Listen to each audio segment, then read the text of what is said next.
Experiment देखो पढ़ चुके हैं, इसमें आपको क्या समझ में आया था?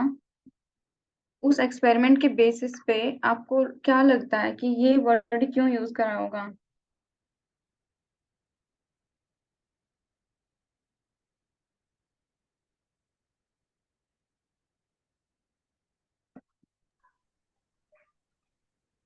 मैम सिंगल बर्स्ट में जो एवरेज नंबर ऑफ बैक्टीरियोफेजेस जो हर एक बैक्टीरिया से रिलीज हो रहे थे, उस वजह से ये वर्ड हाँ। यूज करा था।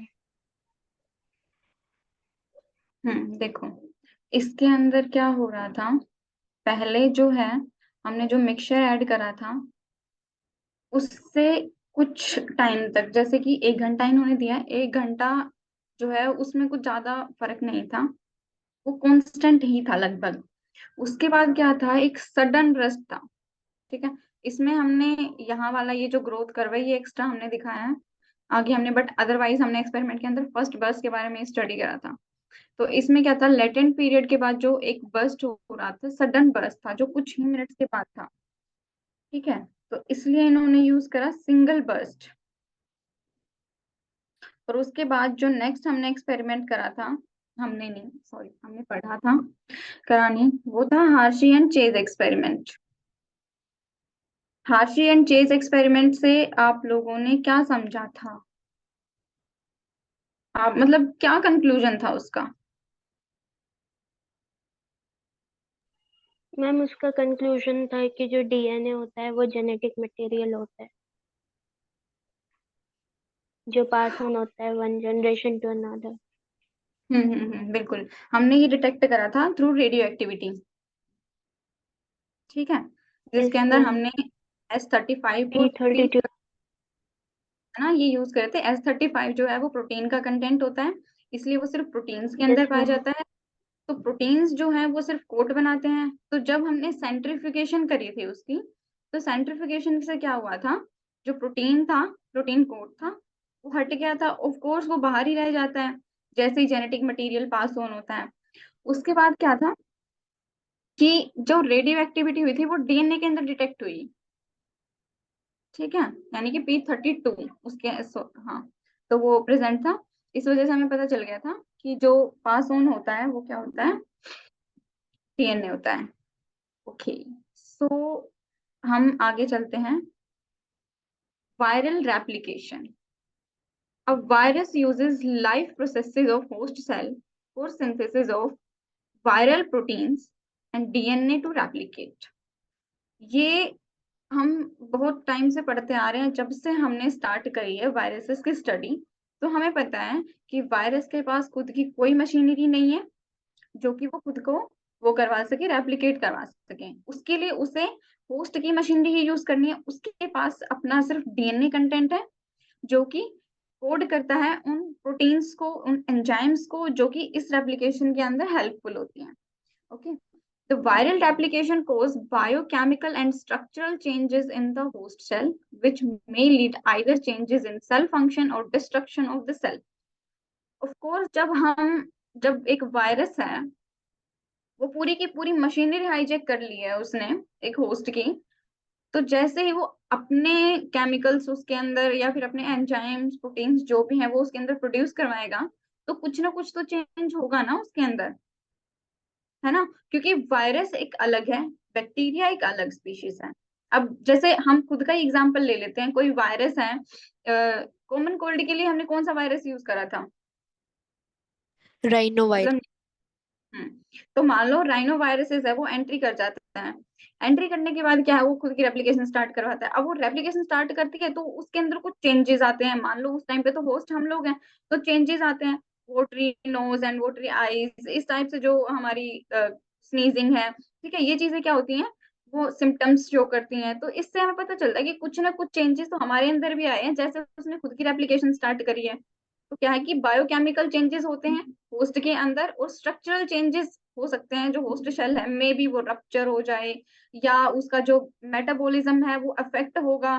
तो क्या होगा, उसके जो प्रोटीन्स जो उस सेल के लिए कोड हो रहे थे, जो बन रहे थे स्ट्रक्चर को उसको मेंटेन करने के लिए, वो चेंज हो जाए। ठीक है, या फिर क्या हो सकता है, उस सेल का डिस्ट्रक्शन हो सकता है। सेल का। जैसे कि हमें पता है जब वायरस क्या है वो अपने प्रोजेनिस प्रोड्यूस करवा देता है, देन वो क्या करता है सेल लाइसिस करवा देता है, यानी कि सेल डिस्ट्रक्शन करवा देता है, ताकि वो सारे के सारे जो वायरस पार्टिकल्स हैं वो उससे बाहर निकल जाएं, रिलीज हो जाएं। ठीक है।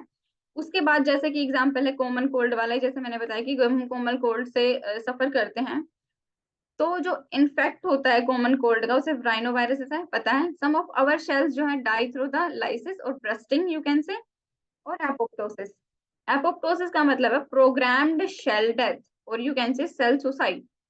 यानी कि एक सेल है, जब उसके अंदर कुछ ऐसे चेंजेस आ गए हैं जो कि वो आगे अपने फंक्शन परफॉर्म नहीं कर सकती है, तो क्या करती है वो सेल सुसाइड, यहाँ पे वर्ड यूज करा गया सेल सुसाइड, और एक यूज करा गया प्रोग्राम्ड। प्रोग्राम्ड का मतलब क्या है, प्रॉपर एक सीरीज होती है इवेंट्स की, जिसके थ्रू उस सेल को क्या है खत्म कर दिया जाता है, या तो वो खुद ही खत्म हो जाती है, एपोप्टोसिस का मतलब है। अदरवाइज जो मल्टी सेलुलर ऑर्गेनिजम्स है वो प्रॉपर एक सीरीज चलाते हैं कि अब ये सेल हमारे काम की नहीं रही है, तो इसे एपोप्टोसिस हो जाएगा। ठीक है, तो वो सेल डेथ हो जाएगी। तो कॉमन कोल्ड की वजह से जो राइनो वायरसेस है, कई बार ये चेंजेस जो है कोज करता है, releasing all progeny virions at once. जैसे ही सेल डेथ होगी, लाइसिस हो जाएगी, ब्रस्टिंग हो जाएगी। ठीक है, तो उसके बाद क्या होगा, जो जितने भी वायरॉन पार्टिकल्स बने थे, वायरस के पार्टिकल्स बने थे, वो सारे के सारे एक साथ रिलीज हो जाते हैं उस सेल से। In some cases of virus infection such as HIV, human immunodeficiency virus, the virus leaves the infected shell of the immune system by process known as budding. Budding हमने पढ़ा था asexual reproduction के अंदर, है ना। Yes ma'am. तो इसके इसमें भी क्या होता है, जो HIV है वो क्या करता है, अपने जो वायरसेस हैं और जो इन्फेक्टेड सेल है इम्यून सिस्टम की, वो क्या करती है बडिंग के थ्रू आगे वो करती है, प्रोसेस करती है, रिप्रोड्यूस करवाती है, where the shell does not undergo lysis and thus is not immediately killed। इसके अंदर क्या होता है, कॉमन कोल्ड के अंदर हमने देखा था कि सेल की लाइसिस हो गई है, यानी कि एक सेल बिल्कुल खत्म हो गई है, बर्स्ट हो गई है, उससे जो वायरस पार्टिकल्स थे वो क्या हो गए, वो निकल गए हैं। लेकिन जहाँ पे जो सेल्स होती हैं HIV के अंदर, जब HIV वायरस ग्रो करता है तो उसके अंदर बडिंग टाइप की जो रेप्लिकेशन है, सॉरी, तो वो क्या करता है, इस तरह की जो रेप्लिकेशन है वो फॉलो करता है। ठीक है, तो इससे क्या होगा, जो सेल है वो इमीडिएटली किल नहीं होती है। ठीक है, यानी कि उसकी लाइसिस नहीं होती है, वो धीरे धीरे किल होती है, यानी कि उसके कुछ प्रोसेस है वो यूज करता है, जिससे वो अपने जो वायरस पार्टिकल्स हैं उनको रिलीज आउट करवा देता है। However, the damage of the cells makes it impossible to function normally। लेकिन जैसे ही सेल है उसके उसको जब कोई भी वायरस इन्फेक्ट कर रहा है, ठीक है, तो कुछ ना कुछ तो चेंज हुए हैं, कुछ ना कुछ तो उसके ऊपर इफेक्ट पड़ा है, तो उससे क्या होगा, जो सेल है वो नॉर्मल फंक्शन नहीं कर पाएगी, कहीं ना कहीं से तो डैमेज हुई है। Even though the cell remains alive for a period of time, यानी कि इन्फेक्ट होने के बाद भी वो कुछ टाइम के लिए काम कर रही है, लेकिन वो प्रॉपर फंक्शनिंग परफॉर्म नहीं कर रही है। लेकिन वो एक साथ ही क्या है, वो डेथ भी नहीं हो रही है, वो अच्छे से खुद को फंक्शंस परफॉर्म भी नहीं कर पा रही है, लेकिन वो जिंदा भी है, यानी कि एक टाइप से वो डैमेज्ड फॉर्म में चल रही है। ठीक है, ये बात सबको क्लियर है। Yes ma'am. बाकी बच्चे भाई दे दा करो मुझे थोड़ा सा रिस्पॉन्स, ताकि मुझे हौसला मिल जाए कि हाँ भाई बालक मेरी सुन रहे हैं बैठ के। ठीक है गाइस, देन नेक्स्ट हम देखते हैं स्टेप्स ऑफ वायरल रेप्लिकेशन। अभी तो हमने पढ़ा है कि वायरल रेप्लिकेशन क्या है, क्यों है, कैसे है। अब हम देखते हैं कि प्रॉपर सीरीज कैसे होती है, किस तरह से रेप्लिकेशन होता है। First one is the attachment, और you can say adsorption. Adsorption, I think ये वर्ड आपने पहले भी सुना होगा। इट मीन्स क्या है, किसी भी पार्टिकल का जो सरफेस है यहाँ पे, ये जो सरफेस एरिया है, यहाँ पे अटैचमेंट करना। ठीक है, मान लो ये हमारी बैक्टीरियल सेल है, ठीक है, ये हमारा फेज पार्टिकल है। ठीक है, तो ये क्या करेगा, इसके इस सरफेस के साथ आके पहले अटैच होएगा। ठीक है, तो इसमें हम पढ़ेंगे अटैचमेंट और एड्सॉर्प्शन किस तरह से होती है। एड्सॉर्प्शन मतलब जो सरफेस है, आउटर सरफेस है, उसके ऊपर अटैच होना किसी चीज का। Then second one is the penetration and uncoating. जब ये इसके साथ अटैच हो गया है, ठीक है, तो इसके पास क्या है, इसका डीएनए प्रेजेंट है। ये मान लो इसका डीएनए है, ठीक है, ये डीएनए क्या करेगा, ये इसके अंदर एंटर करेगा। तो ये क्या होगा, ये होगा पेनिट्रेशन। अनकोटिंग मतलब ये इसके अंदर जा रहा है और उसके जो वायरस पार्ट, जो बैक्टीरिया का जो डीएनए है उसके साथ अटैचमेंट। जैसे ही अटैचमेंट हो जाती है उसके बाद आती है बायोसिंथेसिस। बायोसिंथेसिस में हमने देखा था कि ये जो यहाँ पे हमारी अटैचमेंट हो गई, वायरस आया, अगर वो आरएनए था। अच्छा, मुझे ये बताओ, अगर ये जो हमारा वायरस है ये हमारा आरएनए वायरस है, ठीक है, लेकिन जो हमारा बैक्टीरिया है वो डीएनए कंटेन करता है, ठीक है, तो आरएनए जो है वो इसके अंदर एंटर करेगा, तो वो डीएनए के साथ कैसे अपनी रेप्लिकेशन स्टार्ट करवाएगा, बिकॉज दोनों मैम जेनेटिक। रिवर्स करके। हाँ ताहिरा, बिल्कुल सही बात है, रिवर्स ट्रांसक्रिप्टेज एक एंजाइम है, इसको यूज करेगा और रिवर्स ट्रांसक्रिप्शन करवाएगा। ठीक है, ये बात सबको याद है। मैंने एक बार एक डायग्राम में भी देखा था, एचआईवी का डायग्राम जब हम देख रहे थे, तो उसमें मैंने आप लोगों को बताया था, पर्टिकुलरली वहां सिर्फ एंजाइम का नाम लिखा हुआ था, वहां पे मैंने आपको पूरी प्रोसेस बताई थी कि ये किस तरह से होता है। क्या ये सबको याद है? अब मुझे फटाफट बताओ अगर ये सबको याद है तो, वरना मैं किसी एक पर्टिकुलर नाम लेके पूछूंगी, कि ऐसे तो काम नहीं चलेगा भाई।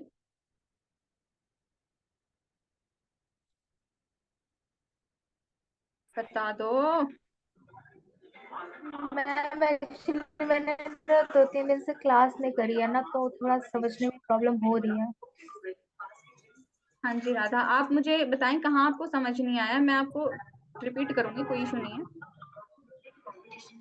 मैम अभी आपने जो भी पढ़ाया ना कुछ भी समझ में नहीं आया, क्योंकि ना मैं चली गई बीच में, अब बीच में वापस से आ गई, तो कुछ समझ नहीं आ रहा कि कहाँ से स्टार्ट हो रहा है, क्या हो रहा है। कोई नहीं, देखो मैं आपको थोड़ा अभी जो हम कर रहे हैं ना उसका एक बेसिक बताती हूँ कि हम एग्जैक्टली कर क्या रहे हैं, ठीक है। देखो हम यहीं पे आ यस जाते मैम। हैं।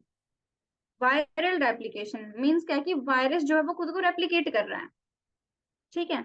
अब वायरस क्या है, एक पार्टिकल है जिसके अंदर सिर्फ डीएनए और उसका प्रोटीन कोड प्रेजेंट है। दो ही चीजें हैं उसके पास, उसके अंदर उसका न्यूक्लिक एसिड है और उसका बाहर वाली जो कवरिंग है वो प्रोटीन है, इसके अलावा उसके पास तीसरी कोई चीज नहीं है। अब अगर उसे खुद को रेप्लिकेट करवाना है तो वो क्या करेगा, एक बैक्टीरिया को पकड़ेगा, ठीक है, यस उस मैम। बैक्टीरिया के अंदर अपना डीएनए डाल देगा, ठीक है। यस अब मैम। वो डीएनए जो है वो उस बैक्टीरिया के डीएनए के साथ अटैच हो जाएगा जाके। बैक्टीरिया का काम चल रहा था अपने डीएनए को डबल करना और बैक्टीरिया प्रोड्यूस करवाना, उसके साथ ही वो क्या हाँ। करेगा, वायरस का डीएनए भी ऐड हो गया है तो उसको भी रेप्लिकेट करेगा, ठीक है। अब वो डीएनए रेप्लिकेट हो रहा है तो वो क्या कर रहा है, वो वायरस का डीएनए रेप्लिकेट हुआ, अब वायरस का डीएनए वायरस के प्रोटीन्स को कोड कर रहा है, तो वायरस के प्रोटीन्स भी बन रहे हैं और वायरस का डीएनए भी बन रहा है, ठीक है। अब वो क्या करेगा, असेंबली करेगा। असेंबली मतलब है कि उस डीएनए को जो वायरस का बना है बैक्टीरिया के अंदर, बैक्टीरिया की मशीनरी को यूज करके, और उसका यस जो मैम। प्रोटीन बना है बैक्टीरिया की मशीनरी को यूज करके उनको असेंबल करेगा, यानी कि एक वायरस पार्टिकल बनाएगा। अब वो सारे वायरस पार्टिकल क्या करेंगे, उस सेल को ब्रस्ट करवा देंगे, लाइसिस करवा देंगे, ताकि सारे के सारे एक साथ बाहर निकल सके। वो एक ही करके नहीं निकलेंगे, वो सारे के सारे सेल लाइसिस करवा देंगे। ये होता है कॉमन कोल्ड के अंदर, ठीक है, जब हम राइनो वायरस को यूज करते हैं। आफ्टर दैट हम बात कर रहे थे एचआईवी वायरस की। तो एचआईवी वायरस के अंदर क्या होता है, बर्डिंग होती है। बर्डिंग का मतलब आपको समझ में आ रहा है ना, हमने एक एसेक्सुअल रिप्रोडक्शन पढ़ा था जिसमें बर्ड क्रिएट हो जाता है किसी ऑर्गेनिज्म के ऊपर, एंड देन वो बर्ड रिलीज होके एज अ ऑर्गेनिज्म बिहेव करता है, यस मैम। ठीक है। तो इसके अंदर कुछ ऐसा ही होता है जब वायरस रेप्लिकेट करता है, ठीक यस है। मैम। तो ऐसे में क्या होता है, जो सेल है वो क्या करेगी, ना तो वो किल हुई है, वो जिंदा भी है, लेकिन वो फंक्शंस नॉर्मली परफॉर्म नहीं कर पा रही है क्योंकि वो इफेक्टेड है वायरस से। Yes ma'am. यहाँ तक क्लियर है? तो इस टाइम पे वायरस रेप्लिकेशन के अंदर हमने यही पढ़ा है इस स्लाइड के अंदर। अब हम यस मूव मैम। करते हैं नेक्स्ट। अब हम रेप्लिकेशन को स्टेप बाय स्टेप पढ़ेंगे कि एक्चुअली वायरस किस तरह से रेप्लिकेट करता है यस बैक्टीरिया को यूज करके, ठीक है। फर्स्ट स्टेप जो था वो है अटैचमेंट। इरेजर ले रखा, ठीक है। पहला स्टेप जो है वो है अटैचमेंट। अटैचमेंट में क्या है, मैंने अभी बताया आपको कि मान लो ये हमारा बैक्टीरिया है, ठीक है, ये Yes, ma'am. हमारा वायरस है, ये इसके टेल फाइबर्स हैं, ये इसके साथ जब यहाँ पे अटैच होगा आके, ये अपने टेल फाइबर्स को इस पे अटैच करवाएगा इसके आउटर सरफेस के ऊपर, Yes, इसे ma'am. बोलते हैं अटैचमेंट या फिर अब्जॉर्प्शन, एडजॉर्प्शन सॉरी। हम इसको डिटेल मैम में वायरस पढ़ेंगे। अभी पूरा हम अंदर नहीं जाता है ना? नहीं, वायरस पूरा अंदर नहीं जाता है, उसका प्रोटीन कोट जो है वो आउटर रह जाता है, क्योंकि हमने देखा है दो चीजें हैं, प्रोटीन कोट है और डीएनए है, ठीक है। डीएनए एंटर करेगा थ्रू पेनिट्रेशन, ठीक है। Yes, ma'am. उसके बाद क्या होगा, ये जो वायरस का जो प्रोटीन कोट रह गया है, ये क्या करेगा, ये रिमूव हो जाएगा बैक्टीरिया से। Yes, is it ma'am. Clear? Yes, ठीक ma'am. है। उसके बाद जैसे ही इसका जो डीएनए कंटेंट था, let me take different colour, ठीक है, ये इसका डीएनए कंटेंट था, मान लो ये येलो। अब जैसे ही इसके साथ अटैच हुआ तो इससे ये पास हो जाता है, यहाँ पे इसके जो है वो शीथ प्रेजेंट होती है, वायरल शीथ। तो इससे ये पास हो गया, पास होने के बाद इसके अंदर आ गया, इसके डीएनए के साथ ये अटैच हो गया, ठीक है। Yes, ma'am. ये था पेनिट्रेशन और अनकोटिंग। आफ्टर दिस, जैसे ये अटैच हो गया है तो इसकी रेप्लिकेशन स्टार्ट होगी बैक्टीरियल डीएनए के साथ, और ये क्या Yes, करेगा, ma'am. ये सारे एंजाइम्स और प्रोटीन्स को सिंथेसाइज करवाना शुरू कर देगा, जो कि इसके अंदर चल रहा था, बैक्टीरिया के बन रहे थे और साथ साथ में वायरस के भी बन रहे हैं। तो ये हो गई बायोसिंथेसिस। जब बायोसिंथेसिस हो जाएगी, अभी मैंने बात करी थी असेंबली, असेंबली का मतलब कि जो डीएनए बना है और जो प्रोटीन्स बने हैं, वो प्रोटीन कोड जो है डीएनए को अपने अंदर मतलब फिक्स करवाएगा। तो इस तरह से असेंबली होगी वायरस पार्टिकल्स की। डीएनए अलग जगह बना था, उसके बाद डीएनए ने जो है वो प्रोटीन्स को कोड करा, देन प्रोटीन्स बने, उन प्रोटीन से इसका प्रोटीन कोड बन गया, ठीक है। अब इस प्रोटीन कोड के अंदर इसने अपना डीएनए एंटर करवाना है, ये होती है असेंबली, ठीक है। अब Yes, ये ma'am. सारे वायरस, बहुत सारे वायरस पार्टिकल बनते हैं, एक नहीं होता, बहुत सारे होते हैं। अब ये सारे के सारे वायरस पार्टिकल क्या होंगे, एक जगह पे इकट्ठे होंगे और उस सेल को ब्रस्ट करवा देंगे, सेल लाइसिस करवा देंगे, ठीक है। अब जैसे ही सेल ब्रस्ट होगी तो ये सारे के सारे पार्टिकल्स जो हैं, वायरस हैं, वो क्या करेंगे, वो रिलीज हो जाएंगे, और रिलीज होने के बाद वो सेम रेप्लिकेशन साइकिल फॉलो करेंगे, जैसे अभी अभी हमने डिस्कस करा है। ये पांचों के पांचों स्टेप अगेन रिपीट होंगे। वापस से जो नए प्रोजेनी थे वो क्या करेंगे, कहीं बैक्टीरिया पे जाके अटैच होंगे, पेनिट्रेट करेंगे, बायोसिंथेसिस कराएंगे, असेंबली होगी एंड देन फर्दर रिलीज करेंगे, ठीक है। ये जो स्टेप्स हैं वायरस रेप्लिकेशन के, ये सबको क्लियर है? Yes, ma'am. ओके अब हम क्या करते हैं, अब हम इन स्टेप्स को डिटेल में डिस्कस करते हैं। First one is the attachment and adsorption, ठीक है। Since the viruses are obligate parasite, they need to enter the host cell. To enter the host cell, the virus has to first come into the contact with the host cell and then has to break the barriers, that is cell membrane in the animal cell and the cell wall in plant cell, ठीक है। हमें सबको पता है animal cells के अंदर क्या होती है, सेल मेम्ब्रेन होती है। तो जैसे ही वो अटैच होंगे तो बीच में जो सेल मेम्ब्रेन आई है उसे ब्रेक करना जरूरी है, ताकि वो अपना डीएनए पास ऑन करवा सके। और वहीं अगर हम प्लांट सेल के अंदर बात करें तो वो क्या करेंगे, वो सेल वॉल को रिमूव करवाएंगे, यानी कि सेल वॉल को ब्रेक डाउन करवाएंगे। Viruses are highly specific and can only attach particular cell to a particular organism, meaning that viruses can affect only certain organisms or tissue. Viruses जो है वो highly specialised हैं। Specialised का मतलब आप लोगों को समझ में आ ही गया होगा कि एक वायरस जो है वो पर्टिकुलर सेल को ही जाके अफेक्ट करेगा। ऐसा नहीं है कि एक वायरस किसी भी सेल को जाके अफेक्ट करेगा या किसी टिश्यू को, किसी भी ऑर्गेनिज्म को करेगा, जी नहीं, उसका पर्टिकुलर फिक्स है कि वो एक इस सेल को अफेक्ट कर सकता है, दूसरी वाले के साथ वो अटैच नहीं हो सकता, उसके बीच में कोई भी अलग अलग बैरियर्स हो सकते हैं या कुछ भी अलग अलग प्रोसेसेस हो सकती हैं, बट वो स्पेसिफिक होते हैं, ठीक है। अगर हम एग्जाम्पल लें, HIV can infect the immune cell of human, polio virus attack the nerve cells, hepatitis B attack the liver cells, ठीक है। इसके अंदर हम देख सकते हैं पर्टिकुलर एक वायरस एक टाइप की सेल्स को या टिश्यू को बोल सकते हो कि अफेक्ट करता है। Plant virus will not affect an animal cell and animal virus will not affect a plant cell, ठीक है। कि कोई भी प्लांट वायरस है वो एनिमल सेल को अफेक्ट नहीं कर सकता, प्लांट वायरस सिर्फ और सिर्फ प्लांट सेल को अफेक्ट करेगा, जबकि जो एनिमल वायरस है वो सिर्फ एनिमल वायरस को एनिमल सेल को अफेक्ट करेगा, किसी भी प्लांट सेल को अफेक्ट नहीं कर पाएगा। Specificity of the virus is due to affinity या you can say attraction of viral surfaces proteins to protein on the surface of the host cell, just like the lock and key mechanism of enzyme and substrate। lock and key mechanism सबने पढ़ा होगा enzymes का, ठीक है, कि वो as a lock और की तरह बिहेव करते हैं, कि एक की जो है पर्टिकुलर एक ही लॉक को ओपन कर सकती है या फिट होगी, ठीक है। तो वैसे इनके अंदर क्या होता है, जो वायरस का सरफेस है और जो बैक्टीरिया का सरफेस है उनके ऊपर पर्टिकुलर प्रोटीन्स प्रेजेंट होते हैं, और वो प्रोटीन्स क्या है, एक दूसरे को क्या यू कैन से आइडेंटिफाई करते हैं, ठीक है। तो वो स्पेसिफिक है, एक प्रोटीन दूसरे को तभी आइडेंटिफाई कर पाएगा अगर वो उससे अट्रैक्ट हो रहा होगा, अदरवाइज अगर वो दूसरे सेल को अफेक्ट कर सकता है और वो दूसरे को अफेक्ट करने की कोशिश कर रहा है तो ऐसा बिल्कुल नहीं होगा, ठीक है। उसके बाद हमने पढ़ा था कि जो प्रोटीन कोट होते हैं वायरस पार्टिकल्स के, उनके पास कैप्सिड प्रेजेंट होते हैं, स्पाइक्स होते हैं और नेकेड, और जो एनवलप होते हैं उनके अंदर क्या करते हैं, अटैचमेंट के अंदर हेल्प करते हैं होस्ट मेम्ब्रेन की।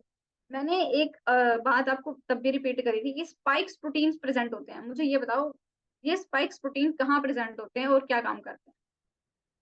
ये बात को मैंने आई थिंक 3-4 बार रिपीट करा था उस टाइम पे कि ये बहुत इंपॉर्टेंट क्वेश्चन है, that what is this spike proteins and what functions they perform in the virus particle। Who will tell me that what? Spike proteins capsid पे present होते हैं जिन्हें पेप्लोमियर्स कहते हैं। एंड ये जो होते हैं ये होस्ट जो होता है उसकी सेल मेम्ब्रेन के रिसेप्टर को पहचान के वहां पे उससे जाके अटैच हो जाते हैं। बिल्कुल ठीक है, तो ये आइडेंटिफिकेशन में यू कैन से स्पेसिफिकेशन में भी हेल्प करते हैं, ठीक है। Bacteriophage, okay, then bacteriophage and animal viruses bind to cellular receptors on the surface of bacteria or animal cells। अब बैक्टीरियोफाज का मतलब हमने पढ़ चुके हैं, हम बार बार हम इसको पढ़ते हैं कि यहाँ पे इसका मतलब है वायरस, ठीक है, यानी कि वो बैक्टीरिया को अफेक्ट करने वाले वायरस हो सकते हैं, या एनिमल वायरसेस होते हैं जो एनिमल्स को अफेक्ट कर सकते हैं। वो क्या करते हैं, एक सेलुलर रिसेप्टर्स प्रेजेंट होते हैं सरफेस के ऊपर, बैक्टीरिया के या एनिमल सेल के ऊपर कुछ पर्टिकुलर रिसेप्टर्स प्रेजेंट होते हैं, ठीक है, वो उन्हीं के साथ बाइंड करते हैं जाके। A well studied example of virus receptor interaction is that influenza virus, ठीक है। इन्फ्लुएंजा वायरस जो है एक एग्जांपल है जिसके ऊपर रिसेप्टर और वायरस का जो इंटरेक्शन है उनको स्टडी करी गई है। The haemagglutinin protein form a glycoprotein spikes on the surface of influenza virus. जो हेमाग्लूटिनिन प्रोटीन होता है वो क्या करता है, ग्लाइकोप्रोटीन स्पाइक्स फॉर्म करता है इन्फ्लुएंजा वायरस के सरफेस के ऊपर। अभी अभी हमने पढ़ा कि स्पाइक्स प्रोटीन का काम क्या होता है, आइडेंटिफिकेशन में, ये रिसेप्टर्स को आइडेंटिफाई करने में, ठीक है। तो जो इन्फ्लुएंजा वायरस है, मान लो ये हमारा इन्फ्लुएंजा वायरस है, ठीक है, इसके ऊपर जो हेमाग्लूटिन प्रोटीन है वो क्या करेगा, स्पाइक्स बना देगा। मान लो ये जो स्पाइक्स बने हुए हैं ये क्या है, हेमाग्लूटिनिन प्रोटीन से बने हुए हैं, ठीक है। ये क्लियर है सबको? Yes ma'am. ओके गाइस, इसके अंदर देखो, इसमें एक डायग्राम जैसे हमने दिखाया, अटैचमेंट टू एडहेशन रिसेप्टर। इसके अंदर क्या दिखा रखा है इन्होंने, वायरस की एंट्री दिखा रखी किसी एनिमल सेल के अंदर। ये हमारा जो वायरस है इसके ऊपर जो है ये प्रोटीन्स प्रेजेंट हैं, ये जो है ये हमारे क्या है, जैसे कि ये सैलिसिलिक एसिड है या फिर हेपेरिन सल्फेट है, ये क्या होते हैं, ये रिसेप्टर्स प्रेजेंट हैं, ठीक है। ये सेल मेम्ब्रेन है, एनिमल सेल की मेम्ब्रेन है, और इसके ऊपर ये रिसेप्टर्स प्रेजेंट हैं जो कि इनको क्या करते हैं, आइडेंटिफाई करते हैं वायरसेस के जो रिसेप्टर्स हैं। और ये जो स्पाइक्स प्रोटीन है, यार you can say these are receptors, तो ये एक दूसरे को आइडेंटिफाई कर रहे हैं। आफ्टर दैट जो वायरस की एंट्री है वो हो रहे हैं, यहाँ पे एंट्री रिसेप्टर्स प्रेजेंट है, okay. Entry of plant virus into the plant cell is difficult, ठीक है, क्योंकि एनिमल्स के अंदर क्या थी, एनिमल के अंदर क्या थी, सेल मेम्ब्रेन प्रेजेंट थी, लेकिन इसके अंदर क्या होती है, जो प्रोटेक्टिव लेयर होती है, जो सेल में वो होती है, ठीक है, वो क्या प्लांट के अंदर क्या होती है, वो वैक्स की और पैक्टिन की बनी हुई होती है, जिसके ऊपर थिक वॉल होती है सेलुलोज की। क्योंकि ये जो लेयर हो गई ये काफी ज्यादा स्ट्रांगली प्रोटेक्टिव है as compared to animal cell. इस वजह से क्या है, वायरसेस की एंट्री जो होती है प्लांट के अंदर वो थोड़ी सी डिफिकल्ट होती है। To date no plant virus has been found which enter the plant cell with the help of receptors. इसीलिए क्या होता है, कोई भी ऐसा प्लांट वायरस नहीं है जो प्लांट की जो सेल है उसके ऊपर प्रेजेंट रिसेप्टर्स की हेल्प से एंट्री नहीं कर पाता है। The plant viruses rely on the branches of the integrity of the cell wall to enter the host cell। इसके अंदर क्या होता है, जो प्लांट वायरसेस होते हैं ना, वो डिपेंड करते हैं कि सेल वॉल जो है उसके ऊपर कुछ रिसेप्टर कुछ ब्रांचेस प्रेजेंट होती हैं, ठीक है, उनके थ्रू वो क्या करेंगे, सेल वॉल से एंटर कर पाएंगे, क्योंकि वो उसको ब्रेक नहीं कर पाते हैं इजीली। ठीक है, ये क्लियर सबको? Yes, ma'am. Yes, ma'am. Okay, एक स्टेप और हम कर ही लेते हैं। After that this is penetration and uncoating. Penetration पहले हम पढ़ लेते हैं, अनकोटिंग देन हम करेंगे। Once the virus attaches to the cell membrane, जैसे ही वायरस सेल मेम्ब्रेन के साथ अटैच होगा, it penetrates the host cell either by endocytosis और by fusion of virus envelope. वो क्या करेगा, या तो वो एंडोसाइटोसिस से एंटर कर जाएगा या फिर वायरस जो एनवेलप है उसके साथ फ्यूज कर जाएगा। ठीक है, एंडोसाइटोसिस, एंडो मतलब इंटरनल प्लस साइटोसिस मतलब सेल, उस सेल के साथ involves the taking it in of the material by leaving shell by invagination of its membrane। यानी कि एक जो सेल है, लिविंग सेल है, उसके मैटर को अपनी अंदर की साइड लेना, किसके थ्रू, जो उसकी मेम्ब्रेन है उसको इन्वेजिनेट करके, यानी कि उसके अंदर होल्स क्रिएट करके या ब्रेक डाउन करके। This is called endocytosis. This is probably the most common mechanism of virus entry into the cell. ये क्या है, सबसे कॉमन मैकेनिज्म है जिसके थ्रू जो वायरसेस हैं वो सेल के अंदर एंटर करते हैं। द एनवेलप्ड और नेकेड वायरसेस, जो नेकेड वायरसेस क्या थे, जो कि नॉन एनवेलप्ड वायरसेस होते हैं, absorb to the receptor on the host cell surface and are taken into the cell by the process endocytosis। इसके अंदर क्या होते हैं, जो वायरसेस होते हैं वो सेल सरफेस के ऊपर एब्जॉर्ब हो जाते हैं और उसके बाद एंडोसाइटोसिस के थ्रू वो क्या करते हैं, पेनिट्रेट कर जाते हैं। ये क्लियर है सबको? that what Yes, is ma'am. endocytosis? Okay, in this process the plasma membrane of the host cell surrounds the whole naked virion particle forming a vesicle which enters the cytoplasm। इसके अंदर क्या होती है, जो plasma membrane होती है host cell की, जैसे ही कोई पार्टिकल जो वायरस का है वो एंटर करेगा तो जो प्लाज्मा मेम्ब्रेन है उसके चारों तरफ क्या करेगी, फैल जाएगी और उसको एज अ वेसिकल के अंदर बना लेगी। यानी कि कोई पार्टिकल अंदर आया, प्लाज्मा मेम्ब्रेन उसके चारों तरफ सराउंड कर गई एंड एक वेसिकल बना लिया, उसके बाद उसकी एंट्री होती है साइटोप्लाज्म के अंदर। In case of enveloped viruses, अगर इसकी जगह एनवेलप वाले वायरस हैं जिनके पास वायरल एनवेलप प्रेजेंट है, तो जो एनवेलप है वो फ्यूज कर जाता है वेसिकल मेम्ब्रेन के साथ। ठीक है, जो वेसिकल बनाया है प्लाज्मा मेम्ब्रेन ने और जो मेम्ब्रेन उसकी ऑलरेडी प्रेजेंट है, यानी कि जो एनवेलप प्रेजेंट है वायरस का, वो दोनों चीजें फ्यूज कर जाएंगी and the virus then dissolve and rupture the vesicle membrane resulting in release of nucleocapsid into the cytoplasm। इससे क्या होगा, जैसे ही वायरस की जो एनवेलप था और जो मेम्ब्रेन बनी थी, वेसिकल मेम्ब्रेन थी, वो दोनों फ्यूज हो गई। फ्यूज होके जो वेसिकल मेम्ब्रेन बनी थी उसको रप्चर कर दिया उसने, ठीक है, उसको डिस्ट्रॉय कर दिया। जैसे ही वो डिस्ट्रॉय हुई, वायरल एनवेलप भी डिस्ट्रॉय हो गया और उसका अंदर का जो न्यूक्लियोकैप्सिड था, ठीक है, वो क्या हो गया, वो साइटोप्लाज्म के अंदर ब्रस्ट हो गया। Fusion of the virus envelope, उसके बाद क्या है, जब वायरस एनवेलप है किस तरह से फ्यूज करता है, several viruses are able to directly fuse their envelope with the cell plasma membrane without being integralized by the endocytosis. कई बार क्या होता है, बहुत सारे सेल्स जो होते हैं, जो सेल का प्लाज्मा मेम्ब्रेन से जो बनी हुई एनवेलप है उसके साथ वायरस एनवेलप जो है वो फ्यूज नहीं कर पाते हैं, उसके मतलब एंडोसाइटोसिस से वो नहीं कर पाते हैं, थोड़ा डिफिकल्ट होता है। After getting attach to the host cell receptor, जैसे ही वो होस्ट सेल रिसेप्टर के साथ अटैच होते हैं तो जो एनवेलप होता है वायरियंस का, वायरियन यानी कि वायरस पार्टिकल का जो एनवेलप है वो एब्जॉर्ब हो जाता है होस्ट सेल सरफेस के साथ और फ्यूज कर जाता है प्लाज्मा मेम्ब्रेन होस्ट सेल की। और जो न्यूक्लिक कैप्सिड होता है रिलीज हो जाता है सेल साइटोप्लाज्म के अंदर। इसका मेनली कहने का मतलब है कि मान लो ये हमारा बैक्टीरिया है, ठीक है, इसके ऊपर जैसे ही हमारा पार्टिकल आया है, इसका जो एनवलप था वो डायरेक्टली यहीं पे अटैच हो जाएगा, इसकी जो प्लाज्मा मेम्ब्रेन है आउटर वाली, इसके साथ यहीं पे वायरियन अटैच हो गया और यहाँ से निकल गया, ठीक है। देन जो वायरस पार्टिकल है वो एंटर कर जाता है inside. Is it clear to everyone? Yes ma'am. Okay guys, so next वाला जो है वो हम कल कर लेंगे, जो अनकोटिंग वाला पार्ट है। अभी तक किसी को कुछ डाउट है तो वो मुझे बताएं।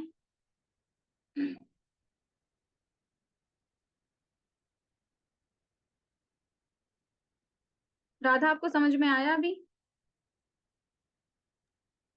आ गया।